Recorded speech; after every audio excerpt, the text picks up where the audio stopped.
एक शांत रात, एक सूना घर और एक छोटी सी मकड़ी जो सिर्फ एक खेल लग रही थी, पर धीरे धीरे वो मौत का साया बन जाती है और घर के अंदर मौजूद सारे लोगों को जिंदा खाना ही शुरू कर देती है। कहानी की शुरुआत में हम एक छोटे से मीटियोर को धरती पे गिरते हुए देखते हैं और वो मीटियोर एक घर के अंदर गिरती है और उस मीटियोर के अंदर से निकलती है एक एलियन मकड़ी।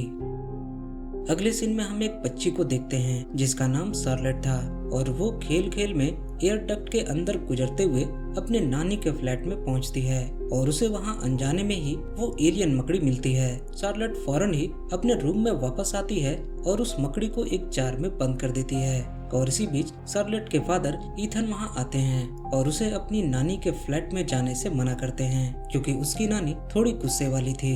ईथन एक कार्टून आर्टिस्ट भी था और फिलहाल उसके पास कोई भी काम नहीं था और इसीलिए वो बिल्डिंग्स के छोटे मोटे काम करके अपने रेंट का किराया निकाला करता था।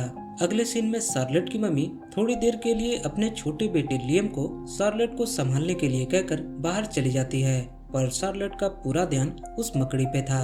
वो उसका नाम स्टिंग रखती है। शार्लेट खेल खेल में ही उस मकड़ी को भूखा समझकर उसे एक कीड़ा खाने को देती है और वो देखती है कि वो मकड़ी उसे अपने जाल में फंसाकर ऊपर ढक्कन पे चिपका देती है। शार्लेट को अब खेल खेल में उसे कॉकरोचेस पकड़कर खिलाना अच्छा लगने लगा था, पर इस बात से वो अनजान थी कि वो अपनी मौत को ही पाल रही थी। थोड़ी देर बाद ईथन अपनी बेटी को अपने पास बुलाता है क्योंकि वो अपनी बेटी के लिए एक कॉमिक लिख रहा था और वे दोनों मिलकर बहुत ही अच्छा समय बिताते हैं। और थोड़ी देर बाद शार्लेट अपने कमरे में सोने चली जाती है और इसी बीच हमें उस मकड़ी को दिखाया जाता है जो कि खुद ब खुद उस जार के ढक्कन को खोल पा रही थी और हम देखते हैं कि वो मकड़ी खाना खाकर बहुत ही तेजी से बड़ी हो रही थी और अब वो एलियन मकड़ी वहां से एयर डक्ट में भाग जाती है। अगले दिन सुबह अचानक से नानी के कमरे से चिल्लाने की आवाजें आती हैं। ईथन भागकर वहां पहुंचता है और देखता है कि नानी का पालतू तोता अपने पिंजरे में ही अजीब तरीके से मरा पड़ा है, मानो उसे किसी ने जहर दिया हो। नानी को लगता है कि तोते को मारने वाले चूहे हैं और इसीलिए वो फ्रैंक को बुलाती है जो कि एक पेस्ट कंट्रोलर था। थोड़ी देर बाद फ्रैंक घर आता है और उस तोते को देखकर दंग रह जाता है क्योंकि उसके मुताबिक ये चूहे का काम नहीं हो सकता क्योंकि चूहे खाना खाने से पहले खाने को पिघलाते नहीं हैं। फ्रैंक उन लोगों से कहता है कि जिसने भी उस तोते का ये हाल किया है वो उसे ढूंढ निकालेगा और उसे मार डालेगा और फ्रैंक अपने काम में लग जाता है। और इधर वो मकड़ी फिर से उस जार के अंदर चली गई थी। शार्लेट यहाँ उस मकड़ी से खेलने लगती है और उसके सामने सीटी बजाती है और वो मकड़ी उस सीटी को रिपीट करती है और शार्लेट को पता चलता है कि वो कई तरह की आवाजों को मिमिक कर सकती है। शार्लेट के पास एक मर्फ बॉल भी था और वो मकड़ी उससे डर रही थी और बॉल से दूर जाना चाहती थी। शार्लेट थोड़ी ही देर में समझ जाती है कि वो केमिकल इस मकड़ी के लिए जानलेवा है और असली खतरे से अनजान शार्लेट को ये सब एक खेल लग रहा था। अगले सीन में फ्रैंक पूरी बिल्डिंग में केमिकल्स का छिड़काव करता है और उधर शार्लेट को टीवी के जरिए पता चलता है कि स्पाइडर सबसे पहले अपने शिकार के अंदर केमिकल को इंजेक्ट करते हैं जिसके कारण शिकार को लकवा मार देता है और जब स्पाइडर उसे खाते हैं तो वो शिकार जिंदा होता है।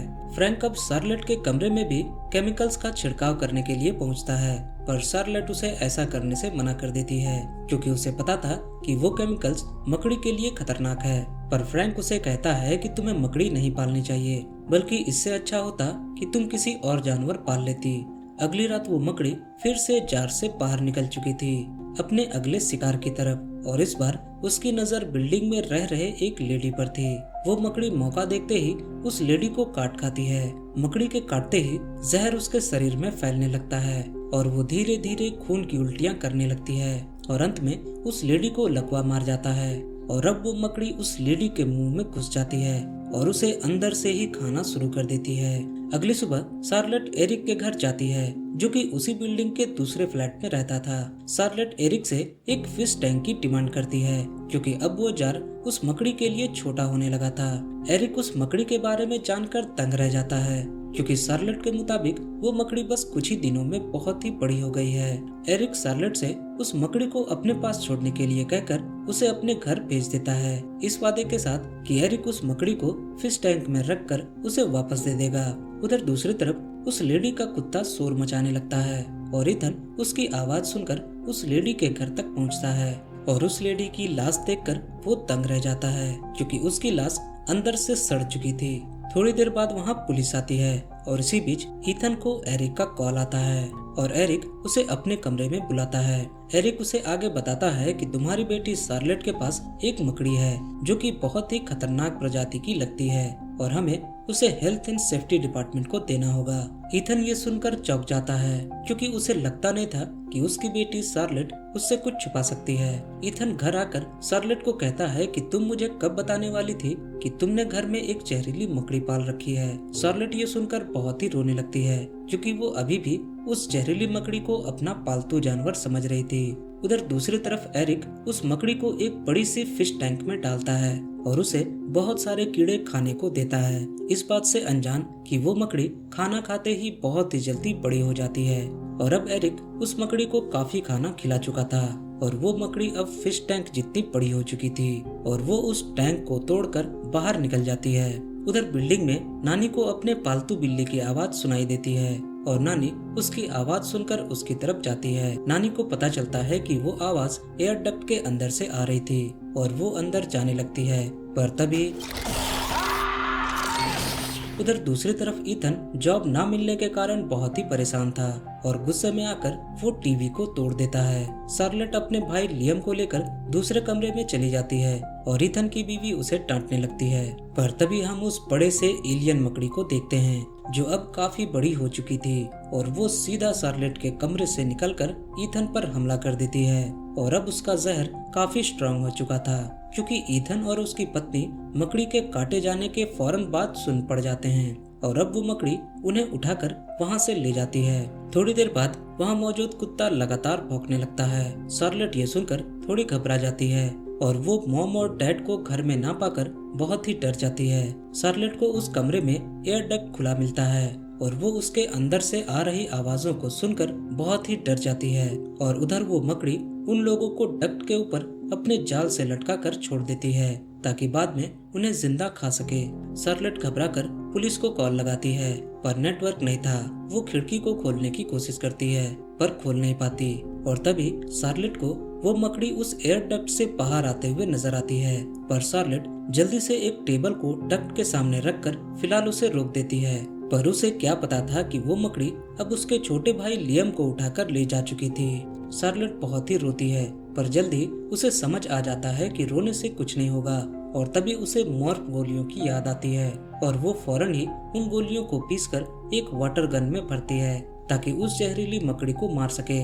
शार्लेट अब उस डक्ट में अंदर जाती है पर रास्ते में ही उसे डॉगी आधे सड़े हुए हालत में मिलता है। उसे देखकर वो बहुत ही डर जाती है पर बहुत ही हिम्मत जुटाकर वो धीरे धीरे रास्ते में स्प्रे करते हुए आगे की ओर बढ़ती है। वो सीधा अपनी नानी के कमरे में पहुंचती है और दादी को पाती है। वो आगे दादी से पूछती है कि आपने किसी अनजान चीज को देखा, जिस पे दादी कहती है कि उसके पास एक काली बिल्ली आई थी जो उससे दूर भाग गई।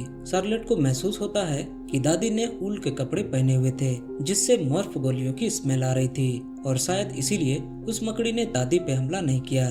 शार्लेट दादी के फ्लैट से और मॉर्फ की गोलियां उठाती है और बहुत सारा केमिकल वाला पानी बना लेती है। शार्लेट दादी को अलविदा कहती है और खुद पर एक बोतल पानी उड़ेलकर उस मकड़ी को मारने के लिए निकल जाती है। थोड़ी देर बाद ईथन डर से चिल्लाता है और शार्लेट समझ जाती है कि वो एयर डक्ट में कैद है और आखिरकार शार्लेट ईथन को ढूंढ ही लेती है। उधर दादी पेस्ट कंट्रोल वाले को फोन लगाती है और फ्रैंक वापस से उसी घर में आता है, पर इस बार फ्रैंक को वो घर थोड़ा अजीब लग रहा था। उधर शार्लेट ईथन के ऊपर वो केमिकल वाला पानी डालती है और ईथन अपनी बची खुची पावर को जमा करता है और एयर डक्ट में लटक जाता है, पर तभी उसे लियम की चिल्लाने की आवाजें आती हैं। ईथन को लगता है कि वो लियम है, पर शार्लेट जानती थी कि वो जहरीली मकड़ी किसी की आवाज को भी मिमिक कर सकती है और इसी बीच वो मकड़ी ईथन पर हमला कर देती है।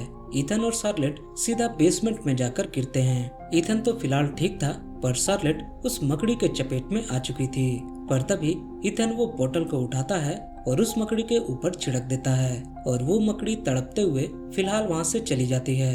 उधर फ्रैंक कमरे के अंदर जाता है और उसे डक्ट की और कुछ गड़बड़ नजर आती है, पर तभी वो मकड़ी भी उसी डक्ट में उसे खींच लेती है और फ्रैंक भी सीधा बेसमेंट में जाके गिरता है। फ्रैंक उठते ही ईथन पे चिल्लाता है कि ये सब क्या था, जिस पे शार्लेट कहती है कि ये स्टिंग था। और इतना सुनते ही फ्रैंक गुस्सा हो जाता है और कहता है कि मैंने तुमसे कहा था कि मकड़ी पालतू नहीं होती।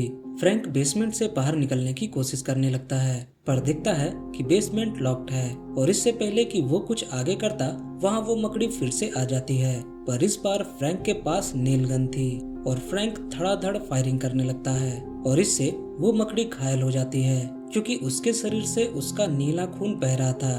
पर अब वो मकड़ी फ्रैंक को निशाना बनाती है और उसे पकड़कर जान से मार डालती है।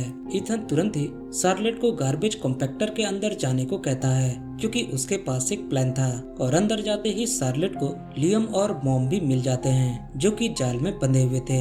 ईथन फौरन ही उन्हें छुड़ाता है और वे लोग थोड़ी राहत की सांस लेते हैं, पर खतरा अभी भी टला नहीं था और वो मकड़ी उनके तरफ ही आ रही थी। ईथन फौरन ही मशीन को ऑन करता है, पर मशीन की वायर्स सॉकेट में लगी नहीं थी और ईथन सॉकेट लगाने के चक्कर में खुद करंट के चपेट में आ जाता है। सॉकेट लगाने के बाद शार्लेट फौरन ही गार्बेज कॉम्पैक्टर को ऑन कर देती है और वो जहरीली मकड़ी उसमें फंसकर मारी जाती है। पर ईथन अभी भी बेहोश था और मॉम उसे लगातार उठाने की कोशिश कर रही थी और थोड़ी देर बाद उसे होश आ जाता है। पर हर मूवी की तरह इस मूवी में भी हैप्पी एंडिंग हो नहीं सकती और हमें उस मकड़ी के बहुत सारे अंडे दिखाए जाते हैं, जिसमें से एक अंडा फूटता है और मकड़ी बाहर आती है और एक सस्पेंस क्रिएट करते हुए ये मूवी यहाँ खत्म हो जाती है। मैं मिलूंगा आपसे अगली वीडियो में, तब तक के लिए बाय बाय।